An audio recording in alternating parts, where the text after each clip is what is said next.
गेहूं बोने से भूसा आ जाता है, लेकिन कोई चालाक आदमी सोचे कि अब तक तो गेहूं बोते हैं भूसा आ जाता है, अब भूसा बो देंगे शायद गेहूं आ जाएगा। कभी ऐसा हो पाएगा? आप खेत में भूसा बो के देखना, भूसा भी नहीं आएगा, गेहूं तो दूर की बात। सदगुरु कबीर कहते हैं जिसके जीवन में भक्ति आ गई, माता के प्रति, पिता के प्रति, गुरु के प्रति, राष्ट्र के प्रति, मानवता के प्रति, उसके जीवन में शिक्षा भी आ जाती है, संस्कार भी आ जाते हैं, उसके जीवन में भौतिक संपदा भी आ जाती है, उसके जीवन में संसार के वैभव भी आ जाते हैं। और सच पूछिए तो संसार के भौतिक वैभवों का, ऐश्वर्यों का सच्चा मालिक वही है जो राष्ट्रभक्त है, मातृभक्त है, पितृभक्त है। क्योंकि गलत व्यक्ति के हाथ में अगर सत्ता चला जाए, गलत व्यक्ति के हाथ में अगर शक्ति चली जाए, तो समाज के लिए, राष्ट्र के लिए दूषित परिणाम लाता है। जैसे पाकिस्तान के पास परमाणु बम है, सब देश घबराता रहता है। आतंकवादियों के पास राइफल है, आतंकवादी के पास राइफल है, मानवता के लिए खतरा है। और सैनिक के पास वही राइफल है तो मानवता के लिए सुरक्षा है। शक्ति वही है, गलत हाथ में चली गई है। एक कैंची है, वो चोर के पास चली जाए तो सब डरने लगता है कि पता नहीं किसकी जेब कट जाएगी, लेकिन वही कैंची डॉक्टर के पास हो तो आदमी खुश होता है कि नहीं, डरने की बात नहीं है, इस शरीर में कहीं कोई खराबी आ गई है, डॉक्टर साहब काट के अलग कर देंगे। क्योंकि डॉक्टर के पास जो कैंची है वो स्वास्थ्य देने के लिए है, चोर के पास जो कैंची है वो किसी की जेब काटने के लिए। चोर के पास अगर बंदूक है, लुटेरे के पास अगर बंदूक है, आतंकवादियों के पास अगर बंदूक है तो किसी निर्दोष की हत्या करने के लिए है। सैनिक के पास अगर वही बंदूक है तो वो निर्दोष की सुरक्षा के लिए है।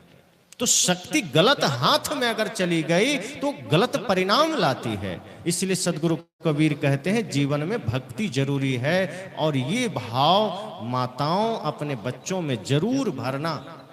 अगर आज आपने अपने बच्चों में सही संस्कार दिया, सही शिक्षा दी, माता पिता, गुरु और राष्ट्र भक्ति की प्रेरणा दी, तो क्या पता आपके बच्चे कल को मुखिया बन जाए, जिला परिषद बन जाए, विधायक बन जाए। और अगर आज आपने अपने बच्चे को सही संस्कार दिया है और वो बच्चे कहीं मुखिया बन जाए, तो सोचो ये आपका पंचायत यहीं रहेगा, चहुमुखी विकास होगा। वो भ्रष्टाचार नहीं कर सकता। जो एक मातृभक्त है, जो एक गुरु भक्त है, जिसको धर्म के प्रति आस्था है, अगर वो व्यक्ति समाज में मुखिया बन जाए, वो व्यक्ति एमएलए बन जाए, वो समाज से भ्रष्टाचार मिट जाता है। लेकिन अगर आपने वो संस्कार नहीं दिया और वैसा व्यक्ति सत्ता पर काबिज हो गया, वैसा व्यक्ति सत्ता में आ गया, तो वो समाज को गलत दिशा में ले जाता है, समाज को खोखला कर देता है, समाज से धर्म का नाश हो जाता है, भक्ति का नाश हो जाता है। सदगुरु कबीर कहते हैं इसलिए मूल पर ध्यान देना। और मूल यह है कि आप अपने जीवन को तो सुंदर बनाइए ही, आप अपने जीवन को तो पवित्र बनाइए ही, वो प्रेरणा अपने बच्चों में भी दीजिए। इसलिए मैंने कहा कि संत सम्राट सदगुरु कबीर एक ऐसे संत हैं जो छोटी से छोटी बातों को से लेकर के बड़े से बड़े दर्शन की बात करते हैं, बड़े से बड़े समस्याओं की बात करते हैं। जब वो हिंदू मुस्लिम की बात करते हैं तो किसी एक की बात नहीं करते, जब वो हिंदू की बात करते हैं तब हिंदू के लिए भी कहते हैं, मुस्लिम की बात करते तो मुस्लिम के लिए भी कहते हैं, वो सबकी बात करते हैं। जब वो ब्राह्मण की बात करते हैं तब वो कर्म से ब्राह्मण होना कहते हैं कि पहिर जनेऊ जो ब्राह्मण होना, मेहरी क्या पहराया, वो जन्म की सुदृढ़ पर से तुम पाड़े क्यों खाया। कहा यदि कोई जनेऊ पहनने मात्र से ब्राह्मण होता है तो महिलाएं तो, ब्राह्मण की महिलाएं जो हैं वो तो जनेऊ पहनती नहीं, तो इसका मतलब वो ब्राह्मण नहीं है। साहब ने कहा नहीं, कर्म से व्यक्ति ब्राह्मण होता है। फिर मुसलमानों के लिए कहा सुनति कराए तुर्क जो होना तो औरत को क्या कहिए, अर्ध शरीरी नारी बखानी ताते हिंदू रहिए। अभी कुछ दिन अजान का बड़ा चक्कर चल रहा था, साहब बहुत पहले कह गए कांकड़ पाथर जोड़ के मस्जिद ले चुनाए और ता चढ़े मुल्ला बांग दे क्या बहरा हुआ खुदा। कहा कंकड़ पत्थर जोड़ा मस्जिद बनाया और क्या खुदा बहरे हो गए जो इतना जोर से चिल्लाते हैं। वो कहते हैं जब खुदा जर्रे जर्रे में है तो मन ही मन बोलो, चिल्लाने की क्या जरूरत, वो तो सुन लेगा कहीं से भी। तो सदगुरु कबीर किसी को छोड़ते नहीं हैं, वो कहते हैं मुझे परवाह नहीं अपने जीवन की, अगर गलत करते हो तो बोलूंगा। साहब कहते हैं कितनों मनावो पांव पड़ी, कितनों मनावो रोए, और हिंदू पूजे देवता और तुरुक न काहू के होए। वे कहते हैं मैं तो हाथ जोड़ता हूं, पांव पड़ता हूं, लेकिन ये हिंदू बाहर के देवी देवताओं को पूजने में लगा है, माता पिता को लात मार रहा है। और ये तुरुक मुसलमान किसी का होने वाला नहीं है, एक खुदा एक कुरान बस।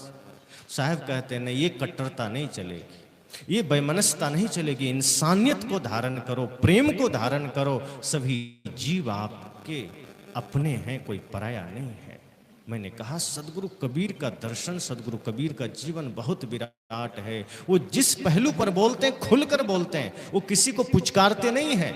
अगर कोई अच्छा करता है तो शाबाशी देते हैं, कोई गलत करता है तो चोट भी देते हैं। अगर कोई बढ़िया करता है तो उसका साहस भी बढ़ाते हैं, और कोई समाज में बांटने का काम करता है, कोई जातिवाद फैलाता है, कोई संप्रदायवाद फैलाता है, कोई झूठी मान्यताओं में जीता है, तो उसको वो लात भी मारते हैं, जोर से डंडे भी मारते हैं। और उनके दर्शनों को, उनके ज्ञान को सब जानते हैं, किताबों में पढ़ते हैं। छोटी से छोटी बातें जब वो वाणी पर बोलते हैं तो उनके वाणी पर ही सैकड़ों दोहे हैं। जब आंख पर बोलते हैं उस पर ही सैकड़ों दोहे हैं। जब वो आदर्शों पर बोलते हैं उसी पर सैकड़ों दोहे हैं। जब वो श्रवण पर बोलते हैं उसी पर तमाम दोहे हैं। लेकिन मूल बात वो करते हैं जीव दया और आत्म पूजा, इनसे बढ़कर देव नहीं दूजा। जीवों पर दया करो, अपने जैसी आत्माओं की पूजा करो, माता पिता गुरु भगवान की पूजा करो, सबके प्रति श्रद्धा रखो, सबके प्रति भाव रखो, और ये कोशिश करो कि इस राष्ट्र में हमने जन्म लिया है, हमारा दायित्व है इस राष्ट्र के प्रति अपने कर्तव्यों का पालन करना। कोई जरूरी नहीं कि आपको बॉर्डर पर जाकर ही कर्तव्य पालन करना पड़े। एक आदमी ने पूछा कि हम तो घर में रहते हैं, हम तो रिक्शा चलाते हैं, हम तो खेत में काम करते हैं, हम राष्ट्रभक्त कैसे बन सकते हैं, हम तो सीमा पर जा नहीं सकते। संत ने कहा अगर तुम अपने घर में रह करके, अपने खेत खलिहान में ही रह करके, अपने दुकान पर रह करके ईमानदारी से अगर आप अपना काम करें, ये भी राष्ट्र की ही सेवा है। अगर आप अपने सड़क की सफाई रखें, अगर आप अपने समाज में सफाई रखें, नशा दुर्व्यसन का त्याग आप कर सकें, मांसाहार का त्याग कर सकें, अपने बच्चों को सही संस्कार दे सकें, अगर आपने इतना किया, आप दुकान चलाते हैं, ग्राहकों को भगवान समझ सकते हैं, आप वकील हैं, आप अपने क्लाइंट में भगवान को देखिए, आप किसी भी पेशे में हैं, अगर आपने अपने आमने सामने वाले लोगों में परमात्मा का दर्शन कर लिया, आपने अपने संस्कृति को जीवन में धारण कर लिया, आपने पाश्चात्य संस्कृति को लात मार दिया और अपने उन संत महापुरुषों ऋषि मुनियों के संस्कृति को हृदंगम किया, तो समझना आप सच्चे राष्ट्रभक्त हैं, आप सच्चे भक्त हैं, राष्ट्रभक्त हैं, गुरु भक्त हैं।